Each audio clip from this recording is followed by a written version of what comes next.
The conference table in my own office had never felt so foreign. I sat at the head of it, with my hands flat on the polished wood, trying to look calm, while my heart hammered against my ribs. The man walking through my door, carrying a leather briefcase and wearing a pressed blue shirt like he owned the place, was my father. The same man who had packed a single bag and walked out of our lives when I was 15 years old, without a real explanation, and without looking back. He had aged, of course. His hair was silver now, and his face carried the kind of deep lines that come from years of sun and late nights. But the smile was exactly the same, wide, easy, and practiced, the kind of smile that made strangers trust him before he had said a single word. It had worked on my mother for years. It had worked on me too, once upon a time. "Carolyn," he said, setting his briefcase down and looking around my office like a man taking stock of a property. "You've done well for yourself." He paused just long enough to let the next part land. "But from what I've already seen, you're still running this place like a housewife with a side hustle." My sister Donna, sitting to his left with a notebook and a coffee, nodded along as if he had just said something deeply wise. She had the same self-satisfied expression she had worn at every family dinner since childhood. The one that said she already knew how things were going to go and had arranged it that way. The old feeling hit me before I could stop it. Not anger, exactly. More like the particular sting of abandonment, returning fresh and sharp after 40 years of being stored somewhere I thought I had sealed off completely. I pressed my palms down on the table. I forced a slow smile. "We'll start reviewing the books tomorrow," I said, keeping my voice even and professional. He nodded like I had passed a small test. Donna wrote something in her notebook. I had made a mistake bringing him here. I just didn't know yet how large a mistake it truly was. "My name is Carolyn, and I am 57 years old. For the past 20 years I have built my cleaning company, Brightline Cleaning Services, from nothing but a second-hand mop, a borrowed van, and a stubbornness that had nowhere else to go. My husband Patrick died of a heart attack 11 years into our marriage, leaving me with 2 children under 10, a mortgage, and no savings worth speaking of. I kept going because I did not have the option to stop. I worked night shifts cleaning office buildings while my mother watched the children. During the day I ran bids, managed schedules, and taught myself basic bookkeeping from library books. By the time my children were teenagers, Brightline had 12 employees. By the time they finished college, it had over 40. I had done it entirely without help from my father, who had made himself a stranger to all of us the summer before I turned 16. My sister Donna was 8 years older than me. She had been close to our father before he left and had maintained an occasional, careful relationship with him over the years. The kind maintained through phone calls at Christmas and birthday cards that arrived a week late. She never missed a chance to remind me that I was the reason things had always been harder for our family. "You came along and everything changed," she would say, smiling as if this were simply a neutral fact about the weather. When cash flow tightened last year after we lost 2 large commercial contracts, Donna pushed the idea of bringing our father in as a short-term business consultant. She said he had experience in operations, and that family keeping things in the family was just smart business. I was desperate enough to believe her. That day in the conference room, with his briefcase open and his smile deployed and Donna nodding obediently beside him, I felt 15 years old all over again. Alone in a room full of people who had already decided how things would go. I had been that girl before. I did not intend to stay her. The first week was a careful performance. My father arrived at 9 every morning, coffees in hand, greeting my staff by their first names as if he had known them for years. He was charming with the cleaners, attentive with the supervisors, and unfailingly polite to me in front of everyone, which should have been a relief but instead sat uneasily in my chest. In private, when the door to my office was closed, he was different. His suggestions carried a particular weight, the kind that wasn't quite a request. He thought I should cut cleaning supply costs by switching to cheaper products. He thought 2 of my longest-serving employees, Bonnie and Pedro, who had been with me for over 8 years, were overpaid for their output. He said I was emotionally attached to staff in a way that was bad for the bottom line. I smiled and took notes and said I would consider everything carefully. Donna called every evening that first week to ask how the consultation was going. Was I listening? Was I being open-minded? Was I letting him help? The questions were wrapped in warmth but had the structure of a check-in, someone making sure a situation was developing the way it was supposed to. Then, on Friday of that first week, something stopped me cold. My father referenced a specific contract we held with a chain of dental offices. The terms, the pricing structure, even the renewal date, which was still 2 months away. He mentioned it casually, the way you mention something you have every right to know. But I had never shared that contract with him. It was not in the materials I had prepared for his onboarding. It was in a digital folder that only 2 people in the company could access. I kept my expression neutral and asked a follow-up question about something unrelated. He answered smoothly and moved on. That night I lay in bed with my eyes open, going over every document I had handed him and every document I had not. The list of things he should not have known was longer than I was comfortable with. I went through my old tax records on Sunday morning with a pot of coffee and a yellow legal pad.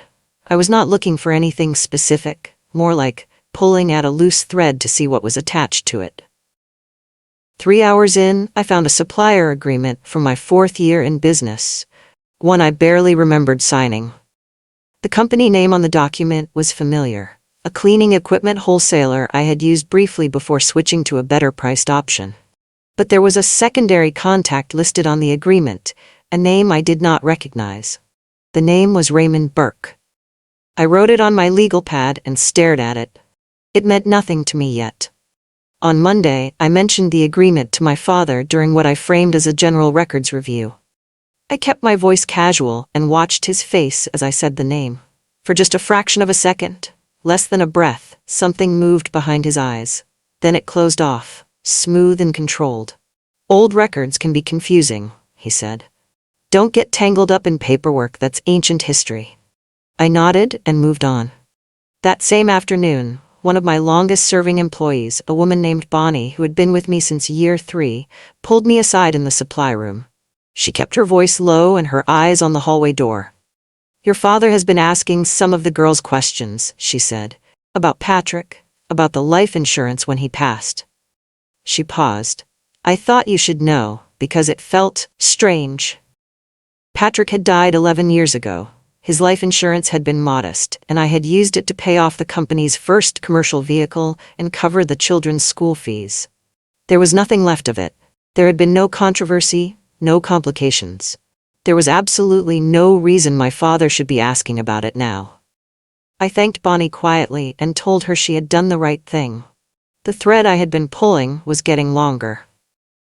Donna organized the family dinner at her house, which meant a large table, her good china, and an agenda she didn't announce out loud but had clearly planned in advance.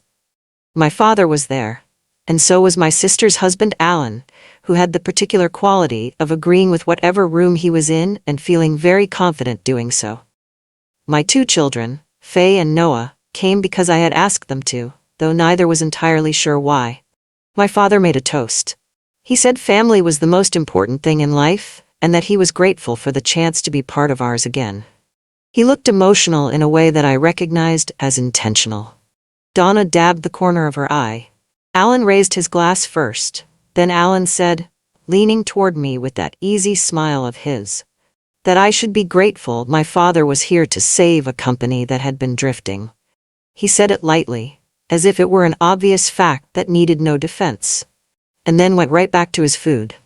I bit the inside of my cheek and said nothing. They talked around me for most of the meal, about my father's ideas, about the potential upside for the business, about how fresh eyes could see things an owner who had been too close to something for too long might miss. I answered when I was directly asked and kept my responses short and mild. On the drive home, with the street lights moving past the windshield in slow orange flashes, something hardened in me. Not rage.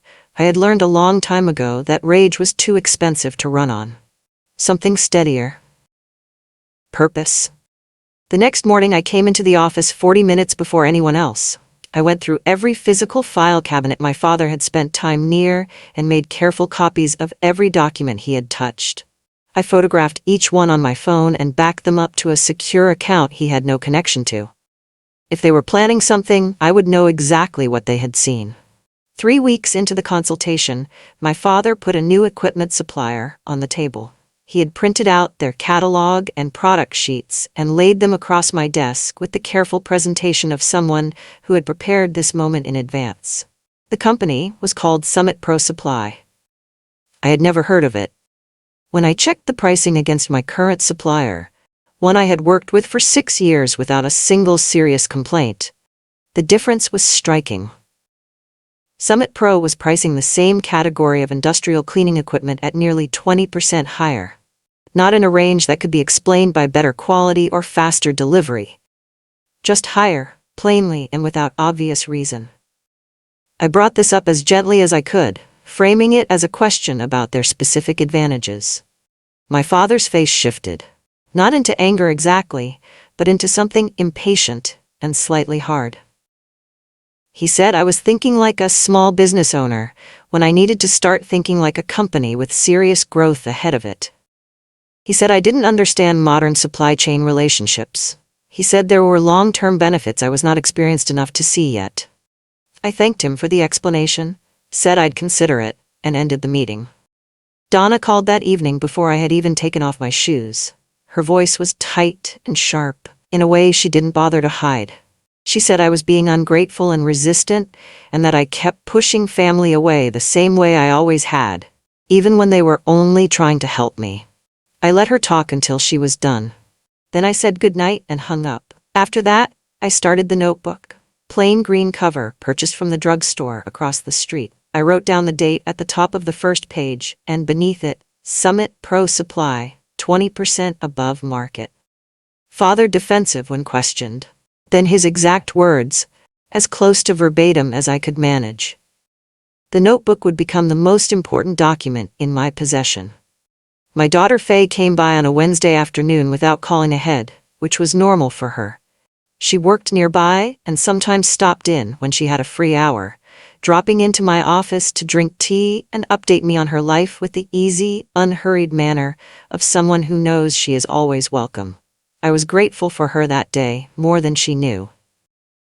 We talked for a while about ordinary things, her apartment, a film she had seen, a disagreement with a friend that was resolving itself slowly. Then she mentioned something carefully, in the tone of a person who has been deciding for a while whether to bring something up. She said that, before I had called her to tell her about bringing my father on as a consultant, before I had mentioned the idea to anyone outside the office, her grandfather had called her. He had asked about the company. Specifically, he had asked about our current contracts, our employee count, and our biggest commercial accounts. He said he was just trying to stay updated on the family, just taking an interest. He had asked her not to mention it to me because he didn't want to make things awkward before they'd even started. I kept my hands folded in my lap and my face calm while she spoke. He had called her before I made my decision. Before I even knew for certain I was going to hire him. Which meant someone had fed him information that I was considering it. And he had been preparing in advance. Reaching out to gather details he would not have needed if this were truly a casual family reconnection. I thanked Faye and told her she had done absolutely the right thing by telling me. I hugged her at the door and watched her walk down the hall. Then I went back to my desk, opened my notebook, and wrote down the exact date and every detail she had shared. That call had happened weeks before his first day in my office. He had been researching me before I ever shook his hand. I had worked with Nora Briggs, my accountant, for 9 years. She was methodical and quiet, the kind of person who produced work that was easy to overlook, simply because it was always completely correct. When I called her on a Thursday morning and told her I needed a private, thorough review of the company's financial records, focusing on any irregularities in vendor payments over the past 3 months, she asked no unnecessary questions. She said she would come in Saturday morning when the office was empty. She called me the following Wednesday. What she had found was small and individual amounts. small enough that a busy business owner who trusted her systems might reasonably miss them. But the pattern was clear once someone looked with the right questions in mind. Payments to vendors had been routed through a billing intermediary that had not existed in our records 18 months ago. When Nora traced the intermediary back through public business filings, it connected to an older consulting firm registered 12 years ago under a slightly different name. And that firm's registered agent was my father. She had also found references to similar arrangements in 2 other cases she happened to know about professionally. Small family businesses where a trusted older consultant had been brought in to help with operations and had quietly set up side routing arrangements that pulled modest amounts over extended periods. Neither case had resulted in public legal action. Both had ended with the consultant departing and the owners unsure exactly what had happened. I sat in my car in the parking garage after her call and stared at the concrete wall in front of me. He was not a desperate old man trying to reconnect with his daughter. He was a man with a method, a specific, practiced method for inserting himself into businesses run by people who trusted him, and slowly moving money out through channels too small to trigger immediate alarm. I drove home. I did not cry. I made dinner, opened my notebook, and added 12 new lines. The partnership agreement arrived in a manila envelope on my desk on a Monday morning, placed there sometime over the weekend, when only my father had access to the building. 11 pages, printed on heavy paper, with signature lines flagged at the back with adhesive arrows in 3 colors. Its terms were structured to look generous on the surface. My father would take a 15% consulting stake in company decisions in exchange for ongoing operational guidance. Donna would receive a 7% advisory share for what the document called family network support. Alan's name appeared once in a subclause related to a proposed expansion initiative I had never discussed with anyone. The agreement gave this group collective oversight power over any contracts above a certain dollar threshold, which happened to cover most of my major commercial accounts. Donna called that afternoon to ask if I had received the documents and whether I was excited about moving forward as a team. I told her I was reviewing it with care, which was completely true. Nora was still digging through records in the meantime, and my notebook was now 40 pages thick. But the partnership agreement was a new layer of pressure, applied before I had everything I needed to respond to it properly. My father also began making small changes to his behavior at the office. He started offering opinions in staff meetings I hadn't invited him to. He would stand in the doorway of the main workroom while the team prepared for the day and make comments about efficiency and scheduling in a tone that carried more authority than a consultant should reasonably hold. The staff were polite to him because they were professionals, and I had not told them anything yet. But I could see the discomfort in how they held themselves when he was nearby. I kept documenting everything. Every meeting he entered uninvited, every comment that crossed a line, every time Donna called to ask me to sign the agreement. The notebook was working harder than I was. My son Noah came to the office on a Thursday to drop off some materials I had left at his apartment after a Sunday visit. He was 29, practical and perceptive, in the way younger children of single mothers sometimes grow up to be. He had always paid close attention to what was happening around him, especially when he was not directly involved. He arrived early in the afternoon when I was upstairs in my office and my father was in the conference room reviewing some documents he had asked to look through. Donna was there too, which I had not known about. She had apparently let herself in through the side entrance using the spare key I had given her 2 years ago for emergencies. Noah came upstairs quietly. He stood outside my office door for a moment, then knocked softly and came in.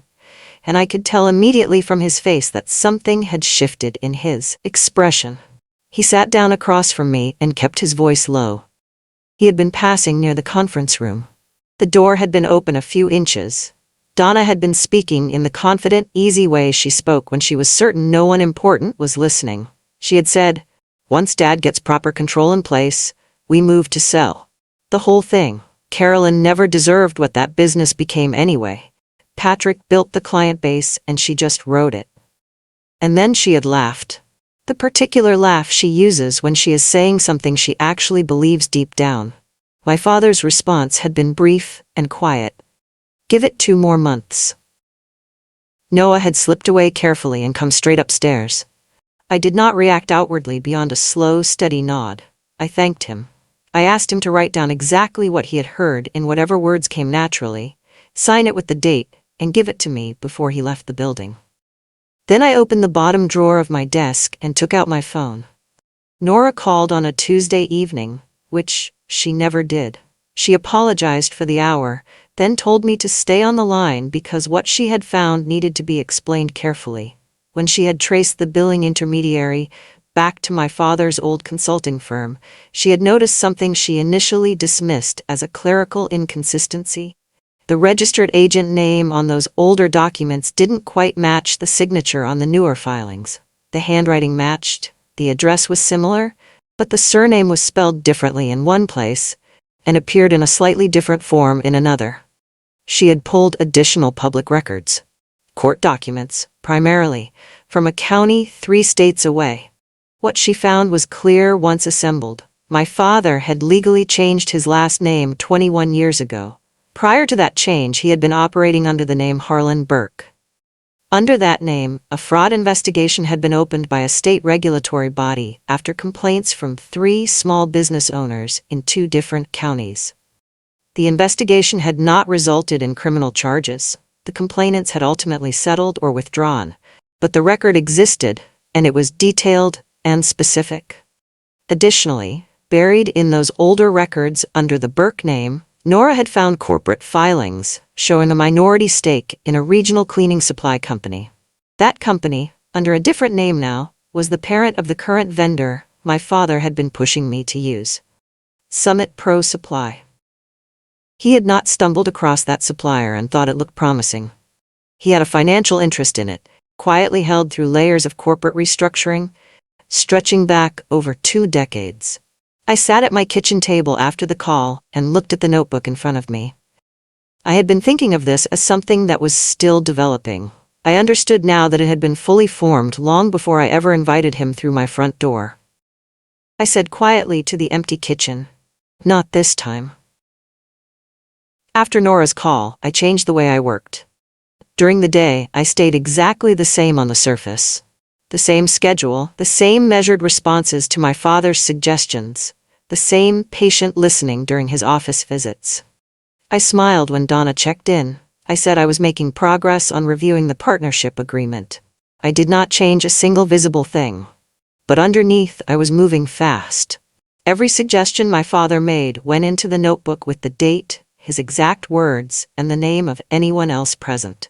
Every email he sent from his consultant got saved to a separate secure folder. Every financial record Nora surfaced got logged with her annotations attached. I started photographing the original documents in my filing cabinets a second time, this time organizing them chronologically and by category so that a clear picture emerged when you laid them all out together. My father seemed to sense something, though I do not think he identified exactly what it was. His behavior shifted subtly in response. He became warmer. He stopped making sharp comments in front of the staff and started saying encouraging things about the company's potential. He told me one afternoon, in a voice softened at the edges, that he knew things between us hadn't been simple, and that he genuinely wanted to use this time to make things right. He said the word sorry once, carefully, in a context that let it apply to everything, without committing to anything specific. Donna brought over a box of old photographs, family photos from when I was small, the 3 of us at a beach, my father young and laughing, all of us together in a way that had not lasted. She set the box on the kitchen table and said she thought it would be good for me to reconnect with the good memories. She said healing was possible if I just allowed it. I thanked her. I looked at the photographs, I put them in the closet, and went back to the notebook. The family board meeting, Donna's term for it, not mine, was held at her dining room table on a Saturday afternoon in November. There was no agenda distributed beforehand. I was told it was a check-in to discuss the consultation's progress. When I arrived, my father was already seated at the head of the table, which told me everything I needed to know about how the room had been arranged. Alan was there, for reasons I did not quite understand, since he held no role in the company and had never been part of any formal discussion about its direction. He sat with his arms crossed and a look of comfortable authority, the kind borrowed from whoever in the room seems most confident. My father opened by suggesting the company needed a transitional management structure to support the next phase of growth. He proposed, in measured and reasonable-sounding language, that he step into an interim operational role while I moved into a strategic advisor position, which meant, in practical terms, that he would run the company and I would attend meetings. Alan said that my tendency toward emotional attachment to the way things had always been done was holding Brightline back. He said it the way people say things that are meant to feel like neutral observations, but are actually designed to make you feel small enough to agree. He smiled when he finished. I looked at my hands on the table. The meeting was designed to push me into a corner, to make me either accept the arrangement or walk out looking difficult and uncooperative. I did neither. I thanked everyone for their time and said I needed to review the legal implications of any structural changes carefully. I left on time without any visible reaction and kept my coat folded over my arm all the way to the car. In the car, I called my attorney's office and left a message. Her name was Petra Yuen, and she specialized in family business disputes. The appointment was confirmed by Monday morning. Petra Yuen's office was on the 4th floor of a building that smelled like old coffee and carpet cleaner. Two things I knew well, and she had the particular quality I had come to associate with lawyers who were actually good at their work. She listened without performing interest. She just listened, and then she asked the exact right question. I brought the notebook, the photographs of the documents, Nora's written summary of the financial discrepancies, the public records on the name change and fraud investigation, Noah's written account, and the unsigned partnership agreement in its original envelope. I laid them out on her desk in the order they had emerged, which was also roughly chronological, which made the pattern easy to see once it was spread in front of someone. She worked through everything methodically. She made notes in the margin of her own pad, and occasionally asked me to clarify a date or a name. She did not react visibly to any of it until she reached Nora's findings about Summit Pro Supply and the undisclosed minority stake. She looked up from the page and asked, "Did you sign anything? Any amendment to the consulting agreement? Any addendum? Anything he put in front of you at any point?" I said no. I had deliberately signed nothing beyond the original consulting agreement, which was a clean document with a clear termination clause I had read 3 times before putting my name on it. She set the pen down. "Then you're in a strong position," she said. "The consulting agreement gives you the right to terminate with 30 days' notice if the scope of the engagement changes in ways not agreed upon. The financial conflicts of interest we can document are sufficient grounds for treating the whole arrangement as compromised." She paused. I saw something that looked like professional satisfaction settle into her expression. "This is manageable," she said. "More than manageable."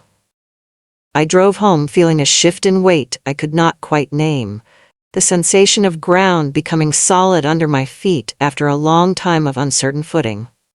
The termination notice was a single clean page on company letterhead. Petra had drafted it in language that was professional and completely without accusation. It cited differences in operational vision as the reason for ending the consulting engagement, provided the full 30-day notice required by the original agreement, thanked him for his contributions, and requested the return of all company materials within 10 business days.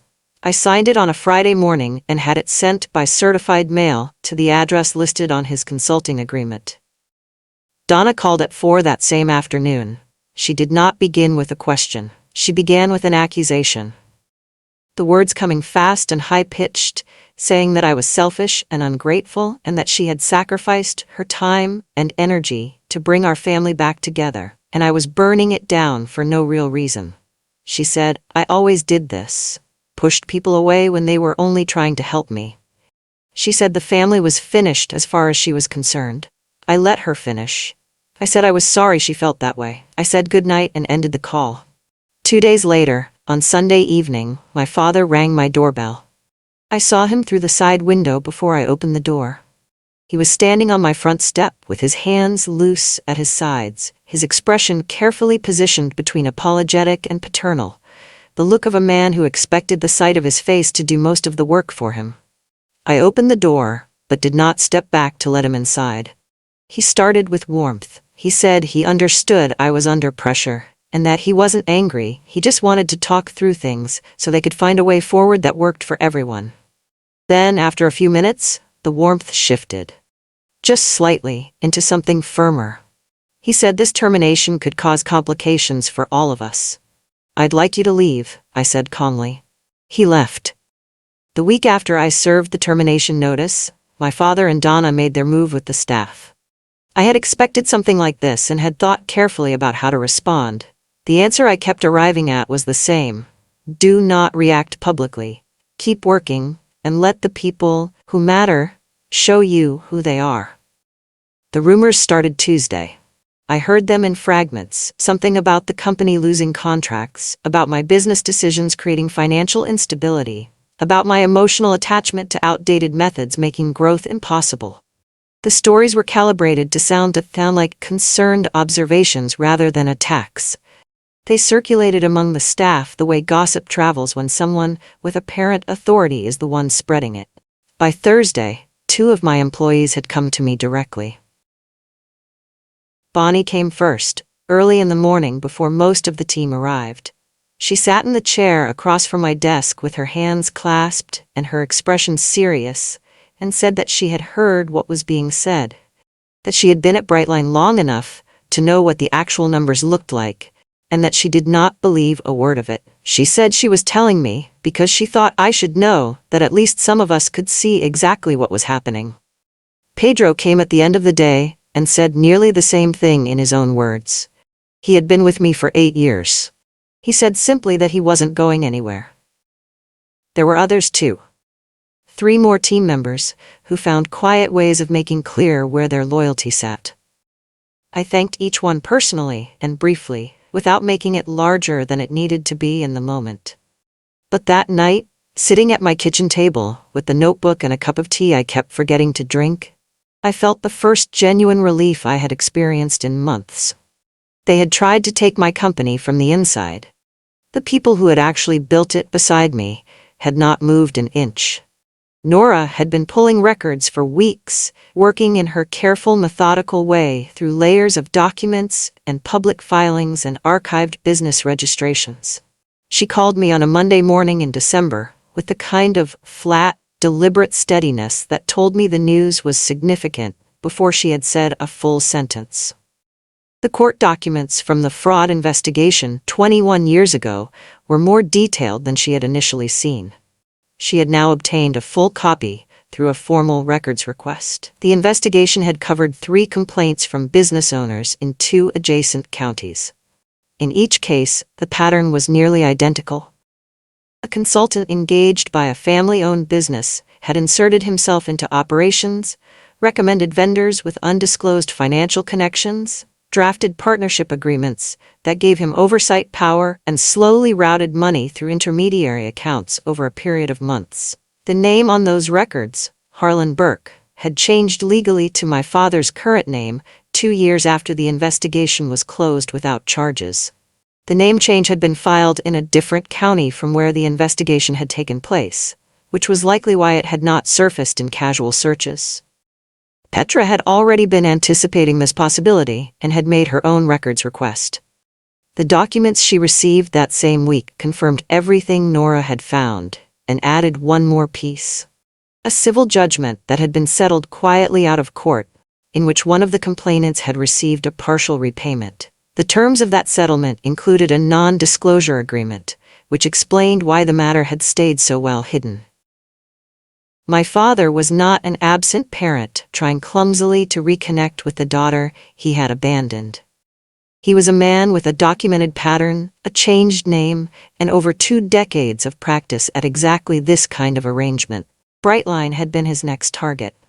I had been chosen deliberately. and for reasons that had nothing at all to do with family. The family emergency meeting was Donna's idea, communicated through a formal group text sent at 9 in the evening on a Wednesday, addressed to me, my father, and Alan, with a date, a time, and a conference room address listed as if it were a scheduled professional event. The room was at Alan's workplace, a detail I noted without commenting on it. We gathered on Saturday morning. My father arrived with his own lawyer, a young man with several folders who introduced himself and then said very little for most of the meeting. He was there to be seen, I understood. Presence as pressure.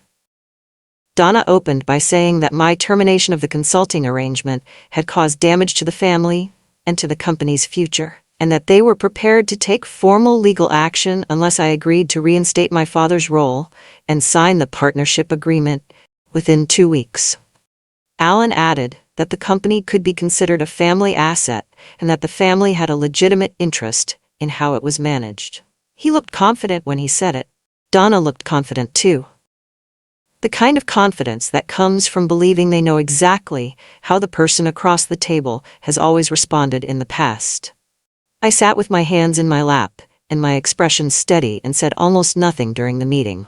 I asked 2 neutral questions. I said I would need to consult with my own attorney before responding to any formal proposal. I thanked them for their time when the meeting ended. I did not mention the records. I did not mention the name change or Harlan Burke or the fraud investigation. I gave them nothing to adjust their strategy around.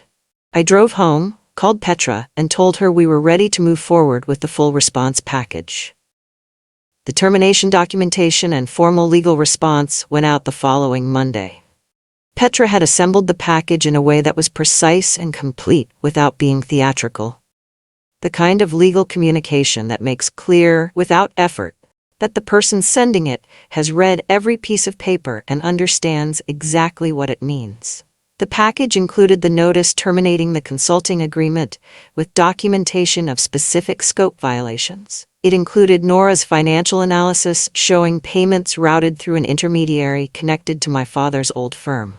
It included the public records on Harlan Burke, the name change, and the fraud investigation. It included documentation of the undisclosed financial connection between my father and Summit Pro Supply. It included Noah's written account of the conversation he had overheard in the conference room, along with a reference to the recorded audio as additional supporting material. Petra had also drafted a formal demand that any consulting fees paid during the period covered by the financial irregularities be returned, with a clear deadline for response. The night before all of this went out, Faye and Noah came to my apartment together. Faye had baked what she called an emergency cake, chocolate, imperfectly frosted, sitting on a paper plate she carried with both hands. Noah had read through the key documents from Nora's file on my couch with the focused, slightly unhappy expression of a person learning something he wished he hadn't needed to know. They were both quiet for a long while after we talked through it. Then, Faye said she was proud of me. Noah said he was angry on my behalf in a way that was going to take him some time to process, but that I should know he was completely on my side and had been from the moment he heard Donna laughing in that conference room. The betrayal still hurt. Their presence helped. The legal response from my father's attorney arrived 8 days later.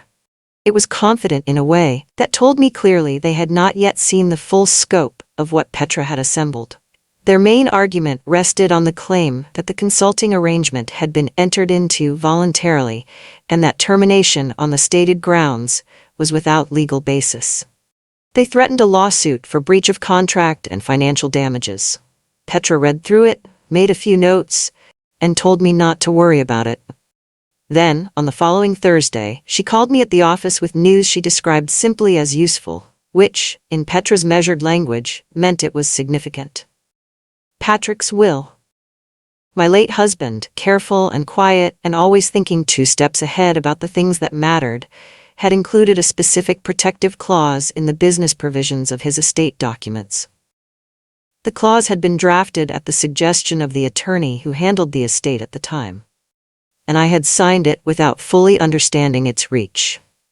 In plain terms, it stated that Brightline Cleaning Services, as an asset built during and after the marriage, could not be subject to claims by parties seeking to acquire or exercise control based purely on family relationship, without documented equity investment. It was a clause designed specifically to prevent the kind of claim my father and Donna were threatening to make, that the business was a family asset they had a natural right to a stake in.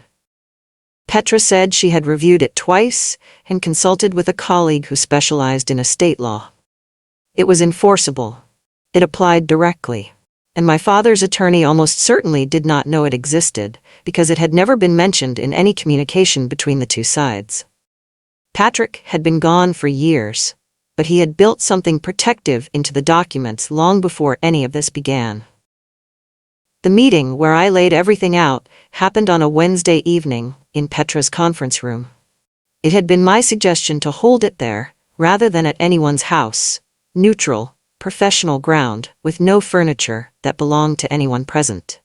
Donna arrived first with Alan, and my father came separately, still with his young lawyer in tow, though the folder count had grown considerably since the last time. Faye and Noah sat on my side of the table.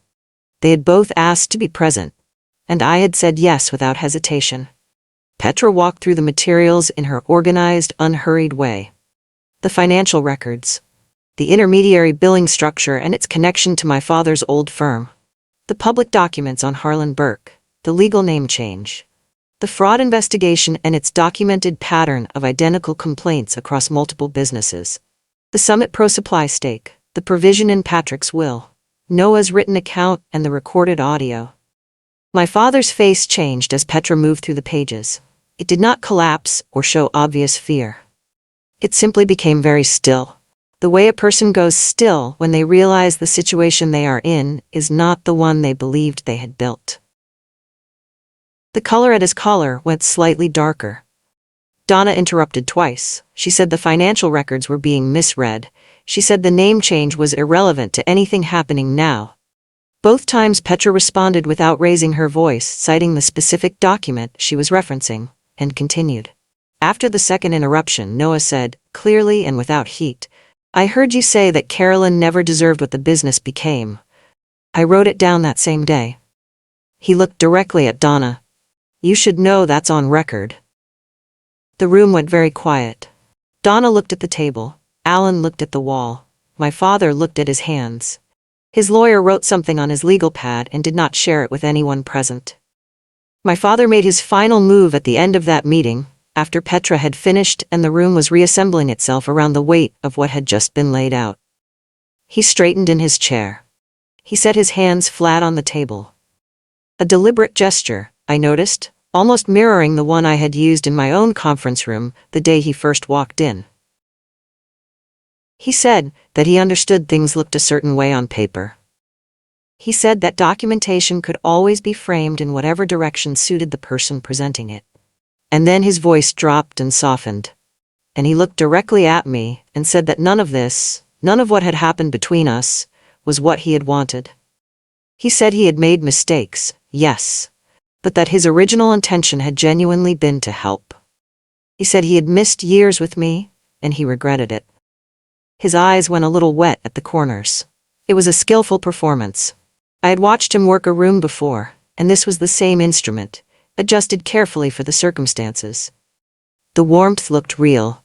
The vulnerability was positioned exactly where it would have the most effect. I looked at him across the table for a moment. I thought about the phone call to Faye, before I had made my decision. I thought about the name change. I thought about Summit Pro Supply. I thought about every document Nora had found. The amends that would actually mean something, I said quietly, would be leaving my company alone. Donna pushed back from the table and said, voice rising high and sharp, that I was heartless, that family meant nothing to me, that I had always been exactly this way, and she was not surprised. The old hurt moved through me, familiar as a weather pattern I had lived inside for 40 years. But underneath it was something else. Something calm and deep and completely unmovable. I nodded at Petra. She closed her folder. The formal letters went out from Petra's office the following week. A certified legal notice terminating all consulting ties permanently and formally, demanding repayment of the fees paid during the months Nora had documented as tainted by undisclosed conflicts of interest. The amount was not enormous in itself, but the legal demand carried with it a full accounting of every reason the fees were contestable, and it left very little space for my father to argue that any part of it was unclear or unfair. His response was silence for 4 days. Then the calls started. He did not use his lawyer for these. He called my personal cell phone directly, which told me something important about how the conversation with his attorney had gone. The first call came at 7 in the morning, on a Tuesday. He said he thought we could still resolve this without it becoming a larger public matter.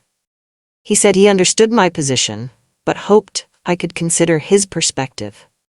He said he was an older man and that fighting through formal legal proceedings would hurt him in ways I might not fully appreciate. The second call came 2 days later. It was quieter and less structured.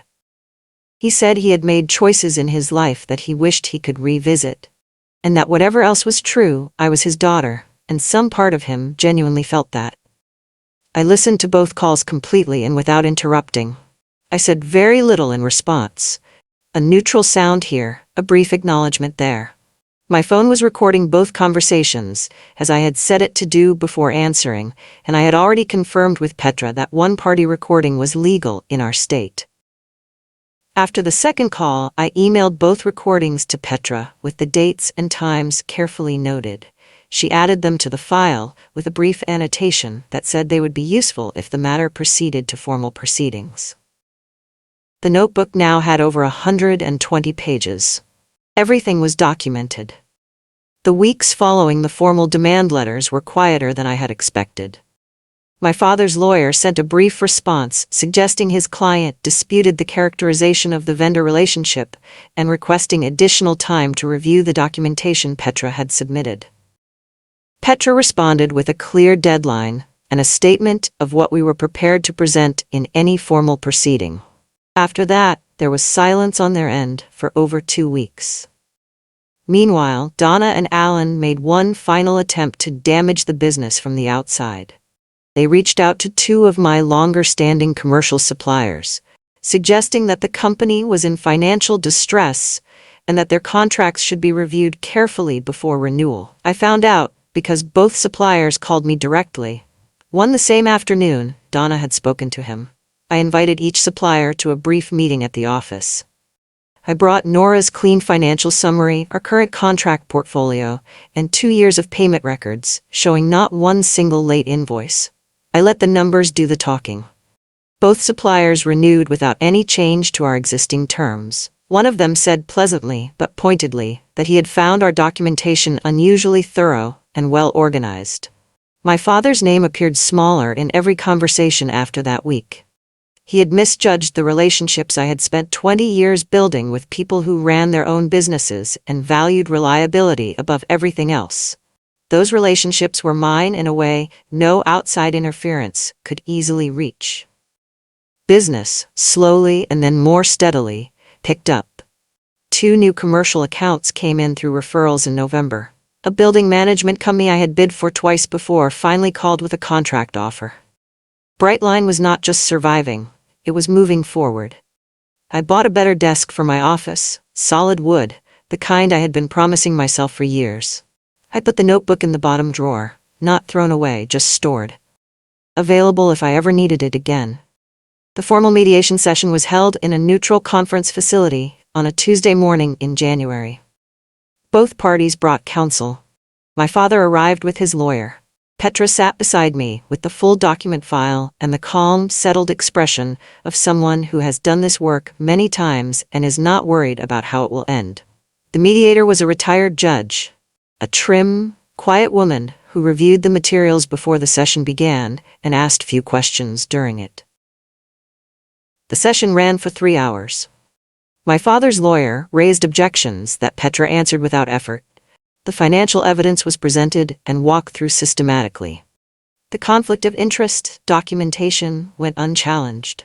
Patrick's will provision was cited. The fraud investigation records under the name Harlan Burke were introduced, and Petra explained their direct relevance to the current matter in plain, clear language. There was a recess. We sat in a side room while the other party conferred with their counsel. Petra drank her coffee and reviewed some notes. I looked out the window at a sky going from gray to pale blue as the morning moved forward.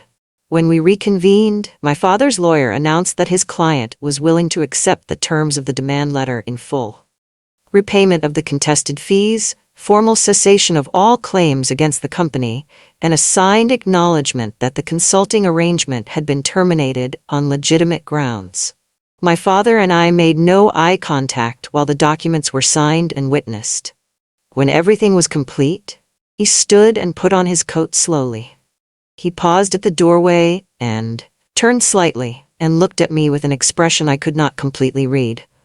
Something that might have been genuine regret, though I was no longer confident in my ability to separate his real feelings from his performed ones. I held his gaze steadily until he turned and walked out. I walked out of that room with my back straight and my head up and my company completely intact. I had not needed to destroy anyone. I had simply refused to allow anyone to destroy me. After 57 years of holding things together on my own, I finally understood that this, standing firm, staying clear, trusting what I had built, was more than enough. It always had been.